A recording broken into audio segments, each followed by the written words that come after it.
네, 오늘 국내 증시가 조정을 조금 받고 있습니다. 그리고 이제 이번 주에 미국 FMC 회의도 예정돼 있죠. 그래서 FMC 회의에 대한 경계감이다 이렇게도 해석을 하고 있는데요.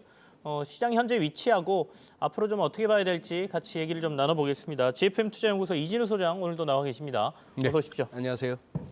일단 주말 사이에 PCE 지표 미국은 또 하락하는 모습 나오면서 여기에 대해서는 굉장히 긍정적인 해석들이 나오고 있는 것 같거든요.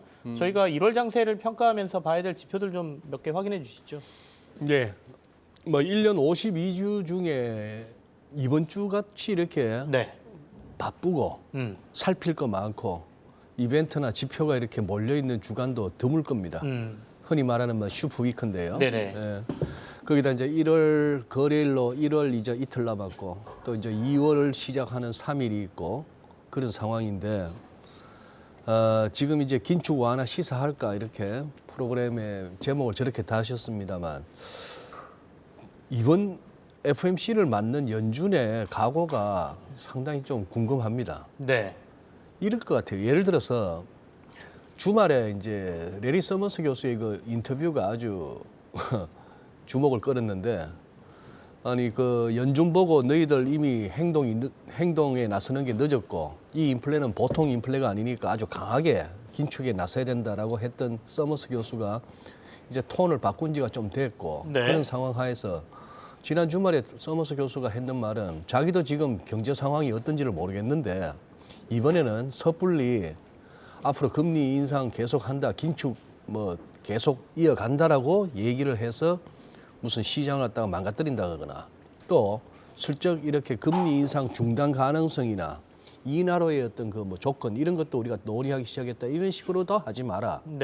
이런 식으로 얘기를 했는데 만약에 말이죠 긴축 완화 시사할 거라고 했던 이 코너의 제목처럼 조금이라도 어떤 우리 이번에 25p 올리고 한 번 정도 더 올릴 수는 있는지 모르겠는데 이제 조금씩 그동안에 긴축해왔던 여기에 대한 실물 경제나 금융시장에 미치는 영향을 갖다가 한번 보아가면서 또 향후 데이터를 봐가면서 하겠다는 식으로만 해도 긴축 완화 시사하겠죠. 그렇죠.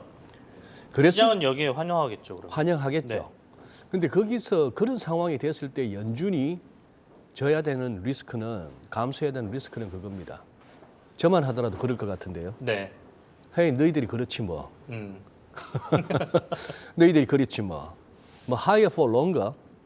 웃기는 소리예요. 뭐 어떤 고원을 형성해서 한참 가고 잘하면 내년까지도 그냥 이 현 금리 수준을 유지한다고 택도 없는 소리.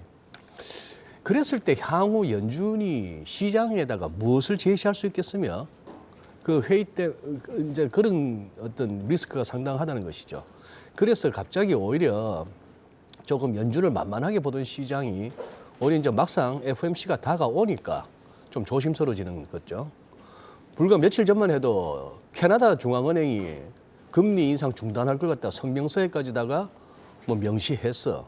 뭐 이런 분위기고 했는데 캐나다 중앙은행도 무시할 그거는 아닙니다만 아무래도 연준과 ECB가 세게 나온다는 그거 하고 이래저래 또 기술적으로도 여기서 그냥 뭐 실적이 좋게 나온다, 뭐 연준이 좀 말랑말랑하게 나온다 해서 계속 하자고 하기에는 조금 벌써 어느덧 단기 과매수 국면에 접어든 게 여기저기서 이제 관찰됩니다. 좀 그런 상황이고 무엇보다도 이제 ECB도 이제 강력하게 나오고 지금 보시죠. 여기서 지금 어느덧 과매수란 얘기는 그동안 우리가 계속 주목했던 이 무렵부터 계속 주목했던 200일선 그리고 이 하락 추세선 넘을까 말까를 넘긴 넘었어요. 넘긴 넘었는데 이 기술적 보조 지표들은 보면 이제 막 이렇게 다이버전스가 나오면서 조금 훅 불면 이제 넘어질 것 같은 그런 상황이 왔습니다. 나스닥도 이제 이렇게 왔습니다만 이번 주 뭐 아침부터 다 체크하셨겠지만 내로라 하는 기업들이 이번 주에 다 몰려 있지 않습니까? 실적을 확인해야 되겠죠. 우리가 뭐 마이크로소프트도 겪어봤고 뭐도 하고 했습니다만 테슬라도 겪고 했습니다만 실적이 월가에서는 눈높이는 확 낮췄지만 이게 만약에 안 받쳐준다면 어떨까 하는 생각도 들고 유로스톡스도 그동안 참 유럽도 좋았는데요. 기술적으로만 보자면 왠지 버겁습니다. 왠지 이제 버거운 거예요. 그런 상황에서 중국 보시죠. 중국은 지금 춘절 연휴, 긴 연휴 이에 오늘부터 이제 장이 열렸는데 일단 그동안에 연휴 동안에 바깥에서 많이 올랐으니까 이렇게 개법으로 출발은 했습니다.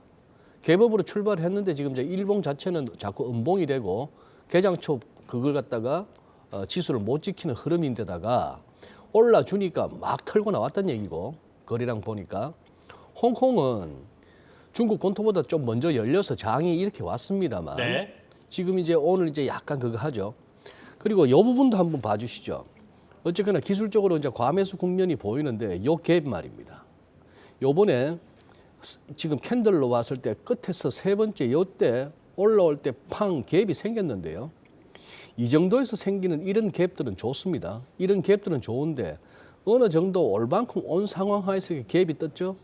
갭이 나왔는데 만약에 당장 내일이나 모레나 아니면 FOMC 이후가 됐건 여기 한 2개 내지 5개 정도의 둥둥둥 떠다니다가 여기서 그 다음에 이유가 뭐가 됐건 간에 갭으로 툭 빠지는 상황이 온다면은 이거는 기술적으로는 아주 안 좋은 흐름이에요. 그 가능성도 염두에 두시고 우리 코스피는 200일선도 열었다 뭐 했고 했는데 이놈의 2,500이 이래 버겁고 네네. 이쯤 왔더니만 그렇다면은 이 정도 왔으면은 2,580 뭐 2,600은 아니더라도 2,580 다음 타겟까지는 했는데 2,500이 무겁죠. 무거운 데다가 제일 큰 이유는 개인이 사기 시작했죠. 지난주 제가 드렸던 말씀이 사지도 말고 팔지도 마시라 제발. 네.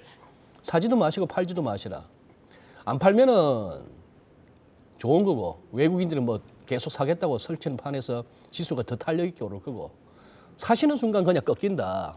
사지 마시라 했는데 또 지금 사는 데다가 여기를 가도 이 부분을 보면 끄급해지는 겁니다. 이게 우리가 안고 있는 어쩔 수 없는 한계예요. 예, 저 이제 톤 바뀝니다. 톤 바뀌는 건 지금부터 조심하자는 얘기죠. 네. 이번 주는 아무래도 지뢰밭이니까 1말 2초 지뢰밭을 우리가 지나고 있는데 여기서 지금 뭐 활보하면서 가기는 아닙니다. 1cm씩 움직이면서 계속 앞에 지뢰가 묻혀 있는지를 살피면서 가야 되는데 이 거래량 막대기까지 감안해서 이 구간을 어떻게 싶은 생각이 드는 거죠. 삼성전자도 요 63,800원 요 갭은 메웠습니다만 우리도 마찬가지예요. 삼성전자도 여기서 내일 정도의 갭으로 또 빠지는 이런 그림이 나오면 아주 안 좋은 뭐 그런 상황으로 보고 있습니다. 결국에는 그 지금 이번 주가 굉장히 변수고 변수입니다. 이 변수 구간에서는 조금 조심하자. 특히나 우리 같이 시장 결정력이 없는 개인들로서는 네. 예단하시기보다는 이러다가 이제 진짜 날아가는 장이 오면 조금 덜 먹는 한이 있더라도 네네. 예, 확인하고 가셨으면 좋겠습니다. 괜히 섣불리 여기서 네. 공격적으로 나서지는 말자 이런 네. 말씀이시죠? 예. 이제 시장 지수는 대부분 본 것 같고 환율 좀 볼까요? 네, 환율뿐만 아니라 네. 이제 환율과 금리 차원인 이제 주가, 금리, 환율인데요. 네. 이 부분도 한번 보시죠. 이번 FOMC를 갖다가 지나면서 자 그동안에 이렇게 2년물 국채 미국의 2년물이나 10년물이나 그동안 이렇게 내려온 부분들은 이거는 이제 연준의 기준금리 인상 의지에 대한 의심이기도 하고 이거는 무슨 뭐 인플레이션의 약화, 인플레이션의 둔화 내지는 경기 침체 우려 등등이 섞였다고 합니다만 제가 주목하는 거는 요 10년물 기준으로 3.5% 그리고 여기 2년물 기준으로 한 4% 밑으로 못 간다는 얘기죠. 네네. 요것도 이제 좀 찜찜하고 그리고 요것도요. 우리 한국도 마찬가지입니다. 제법 이렇게 시장 금리가 많이 내려왔는데 여기서 우리 3.2, 3.3 요 사이에서 잘 안 밀립니다. 그런 상황이고 환율은 그냥 이거예요. 뭔가에 다지는 것입니다. 뭔가 다지는 듯한 느낌인데 여기서 이러다가 FOMC 때문에 툭 떨어질까 하는 생각하고 FOMC를 지나면서 결국 이게 다지다 결국 이렇게 방향을 위로 틀까 했을 때 저는 차라리 후자 같아요.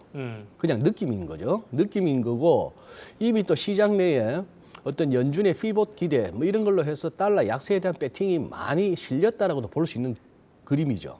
그림이고 우리 달러 환율도 1220 찍자는 어떤 시도는 계속 나옵니다만 이 각도가 꾸물꾸물거리는 것이 여기서 뭔가 변수만 생긴다면은 지금 치열하죠. 사자 팔자가 굉장히 부딪히고 있습니다. 그런 상황이고 뭐 그래서 지금 이래저래 봤을 때 네. 금리나 환율까지도 봤을 때도 이번 주간은 이렇게 FOMC 앞서서 선침의 성격으로 네. 공격적으로 매수에 나설 그런 시점은 아닌 것 같습니다. 알겠습니다. 네.